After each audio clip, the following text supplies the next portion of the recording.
There's a quiet moment in life that almost everyone knows too well. It's when you open your banking app, waiting for some sense of relief, and instead you feel your stomach drop. Because the numbers staring back at you tell the same story you've been trying to outrun for years. A story of hard work with nothing to show. A story of effort that never seems enough. A story of living paycheck to paycheck, surviving crisis after crisis, while wondering why financial freedom feels like a dream reserved for other people. And here's the uncomfortable truth. Most people don't stay stuck financially because they're lazy or stupid or irresponsible. Most people stay stuck because they're caught in a series of traps, some external, some internal, some invisible, that shape their decisions long before they ever realize it. And the worst part is that they often believe they know the reasons why they're stuck, when in reality they're only seeing the surface of something much deeper. This isn't just about numbers, it's about psychology, habits, systems, and the constant tension between what you want right now and what your future self needs you to do. It's about the real reasons, sometimes painful, sometimes uncomfortable, that keep most people locked out of the financial stability they desperately want. This matters because money affects everything, not in the sense of greed or luxury, but in the sense of safety, dignity, options. When you're broke, life becomes a series of emergencies. Your mind is constantly choosing which fire to put out first. You can't think long-term when you're drowning short-term. And yet millions of people wake up every day caught in this cycle, believing that their situation is uniquely hopeless, when in reality it's painfully common. Almost 90% of people never reach true financial freedom, and a huge portion of society lives one unexpected bill away from disaster. The truth is, you can be intelligent, hardworking, and disciplined, and still find yourself stuck. Because financial struggle is rarely caused by one mistake, it's caused by a web of factors that tighten around you over time. If you've ever felt ashamed of your financial situation, or guilty, or confused, or overwhelmed, you are not alone, and you are not beyond change. But first, you need to see the traps clearly, every invisible pressure, every bad habit, every psychological loop that keeps people stuck without them even realizing it. Once you see the patterns, you can finally break them. For many people, the struggle begins with the paycheck-to-paycheck trap. It's one of the most suffocating financial realities because it creates the illusion of progress while keeping you stranded in the same place. You work, you earn, your paycheck hits your account, and for a moment, just one moment, you feel like you're okay. But then the bills start hitting. Rent, groceries, gas, insurance, maybe a credit card or two. A subscription you forgot to cancel. Before you know it, the money evaporates. Not slowly, instantly. And by the end of the month, your wallet is empty again. And maybe you promise yourself that next month will be different, but it never is. Living this way means one thing: you have no cushion, no buffer, no room for life to go wrong. And life always goes wrong eventually. A broken down car, a medical bill, a sudden layoff, even a random $400 or $1,000 emergency is enough to push millions of people into debt because they simply don't have the savings to absorb it. Studies show that a massive number of adults would have no way to cover even a minor unexpected expense without borrowing. This isn't because people don't care, it's because the math barely works. The cost of living has exploded, but wages haven't kept up. Housing, healthcare, education, basic necessities, everything rises except the average paycheck. For decades, the incomes of most people have barely moved, while the wealth of the top few skyrocketed. It's not an exaggeration, it's data. The bottom 90% saw tiny wage growth over decades, while the top 1% saw their incomes multiply many times over. And today, the top 10% hold more wealth than the bottom 90% combined. That's not a small imbalance, that's a structural divide that shapes every financial decision ordinary people make. When your income can barely keep up with your expenses, even the smallest disruption hits you like a storm.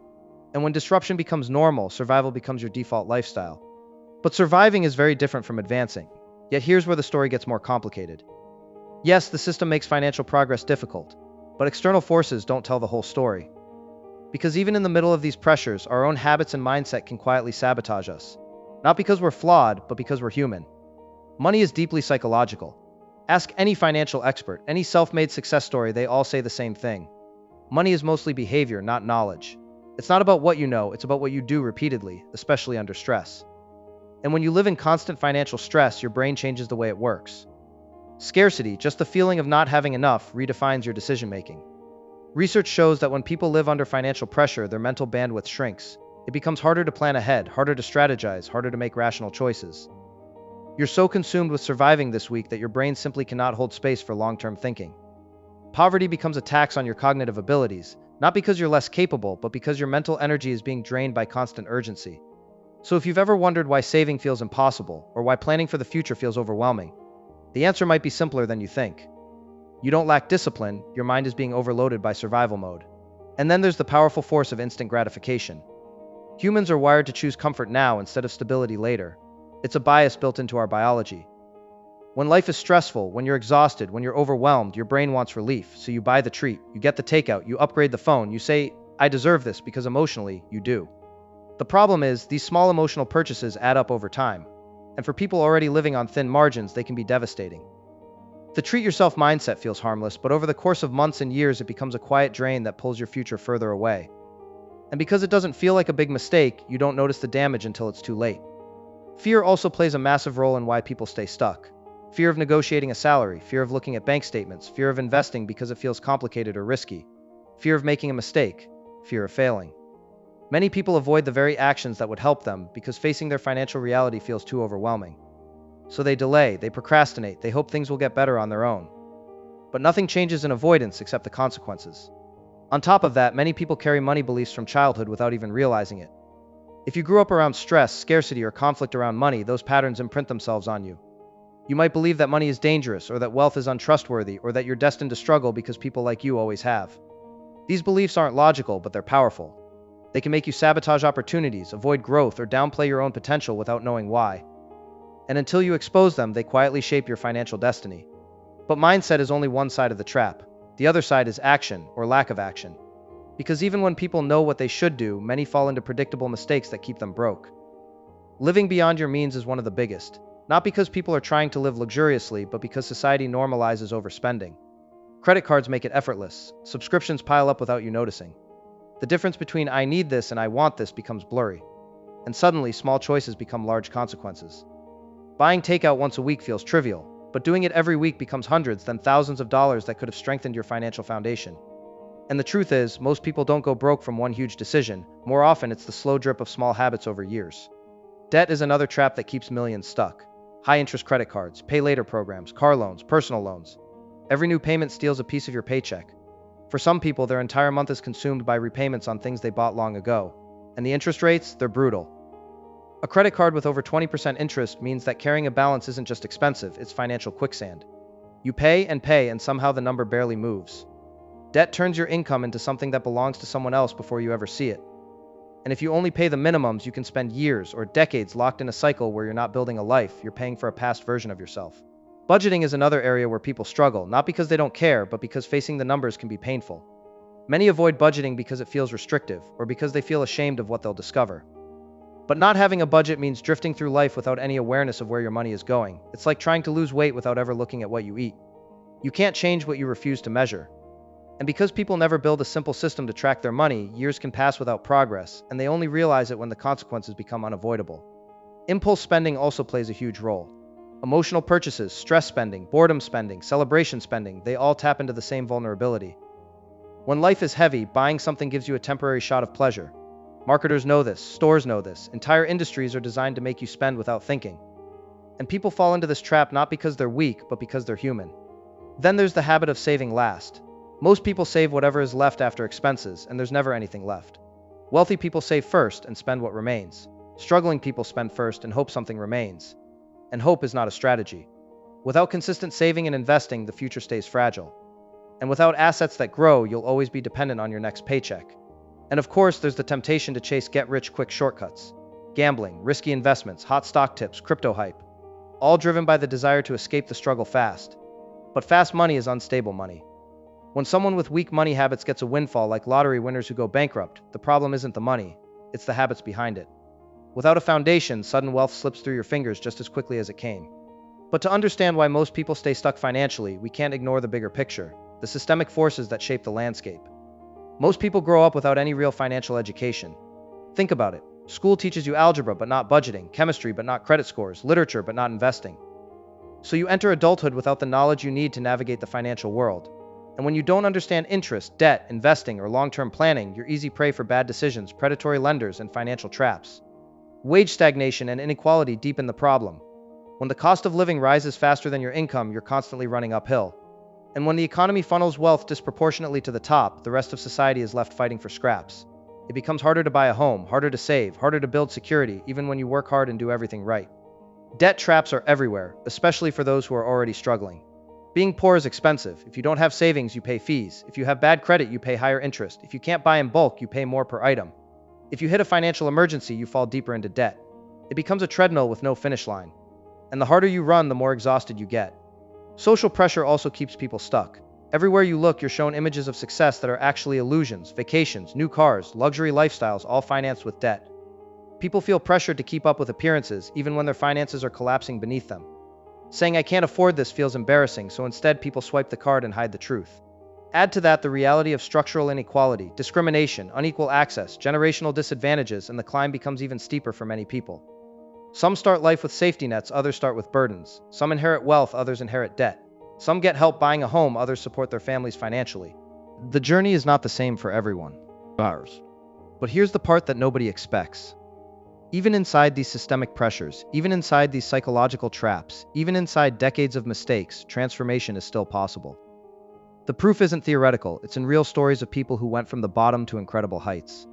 Take J.K. Rowling, a single mother, broke, depressed, living on government assistance, rejected over and over, and still she kept writing. She turned hardship into creativity, persistence into opportunity. When the world told her no, she kept going until she found the one yes that changed everything. Or Oprah Winfrey, who started her life in poverty and trauma, abuse, instability, homelessness. She rose not because she was lucky, but because she refused to let her origins define her.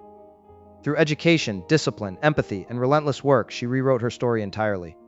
Or Gardner, sleeping in shelters with his young son, fighting through homelessness while pursuing an unpaid internship, studying exams by day and looking for a safe place to sleep by night.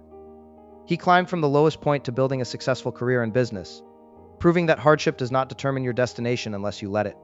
These stories matter because they reveal something essential. Being broke is not a permanent identity, it's a situation. A difficult one, yes, but not a life sentence. And transformation doesn't begin with money, it begins with mindset, clarity, and action. This is where the second PDF becomes a wake-up call. Because it exposes one of the most underestimated reasons why people stay stuck: the stories they tell themselves. The excuses that sound like explanations. I'm in debt because my spouse lost their job. My credit score is terrible because life happened. I'm behind because of things I couldn't control. These statements feel comforting, even logical, but they often hide deeper patterns, habits, avoidance, lack of planning, lack of systems, lifestyle creep. And as long as you hold on to the explanation, you avoid the responsibility. Not blame, responsibility. The power to change doesn't come from assigning fault, it comes from admitting what's not working and choosing to act differently from today onward. People are reason-making machines. When something goes wrong, our brain creates a story to make us feel better. But those stories often keep us stuck because they distract us from solutions. Dwelling on mistakes doesn't change them, feeling guilty doesn't fix them, blaming circumstances doesn't move you forward. The only thing that creates change is action, direct, uncomfortable, honest action. And that action begins with seeing things clearly, identifying what isn't working, naming the habits that are hurting you, facing the consequences of continuing as you are, and then choosing the steps that move your life in a different direction. Not someday, not when things calm down, not after you feel ready, but now. Because the present moment is the only place change actually happens. Financial progress doesn't require perfection, it requires clarity, consistency, and responsibility. And it requires the willingness to stop dragging your financial past into your financial future. Your past may explain your situation, but it does not define your potential. You can decide right now that the cycle ends here. And once you do, everything begins to shift. Because the moment you admit what's not working, you gain access to what could work. The moment you stop inventing reasons, you start seeing options. The moment you stop avoiding discomfort, you start creating progress. Most people stay financially stuck because they don't see the full picture. They focus on the bills without seeing the habits. They focus on the habits without seeing the psychology. They focus on the psychology without seeing the system. And they focus on the system without seeing their own power within it. But when you put all these pieces together, when you finally see the traps and the patterns, you gain something priceless. Choice. You get to choose whether you continue the same cycles or create new ones. You get to choose whether you repeat the same habits or build better ones. You get to choose whether your future is a continuation of your past or a complete rewrite of it. Most people stay stuck financially not because they lack ability, but because they lack awareness and action. But you are no longer in that category. You've seen the truths, the systemic ones, the psychological ones, the behavioral ones, the emotional ones. And now you have a roadmap out. The path forward isn't glamorous, it's not fast, it's not flashy, it's small steps, measured budgeting, building a tiny emergency fund, eliminating high-interest debt, automating savings so discipline becomes unnecessary, learning the basics you were never taught, surrounding yourself with people who support your goals, setting realistic milestones and celebrating progress, increasing your income over time, not by magic but by skill building and consistency, staying patient, staying the course, and refusing to surrender to the pressures around you. Financial freedom isn't about yachts or mansions, it's about control, it's about peace, it's about knowing that your future is not at the mercy of emergencies or impulses or excuses. It's about giving your future self the stability they deserve. So as you listen to this, imagine your life 1 year from now if you start today. Imagine it 5 years from now. Picture yourself calmer, stronger, more confident. Picture yourself no longer living in fear of the next bill. Picture yourself building stability step by step, habit by habit. That future is possible, and the only thing standing between you and it is whether you choose to step into action. You don't have to change everything at once, you just have to change something today. A single step forward breaks the cycle, a single act of clarity creates momentum. A single honest look at your financial reality opens the door to a different future. Nothing about your situation is permanent unless you decide to make it permanent. You can choose responsibility over excuses, action over avoidance, strategy over chaos, growth over stagnation. And when you do, you'll discover that you were never destined to stay stuck. You were simply one decision away from movement. Your financial story is not written yet, you are writing it now. Every choice, every habit, every honest moment of reflection, every step toward change. And now comes the only question that truly matters. Where do you stand in this journey right now? Tell me in the comments.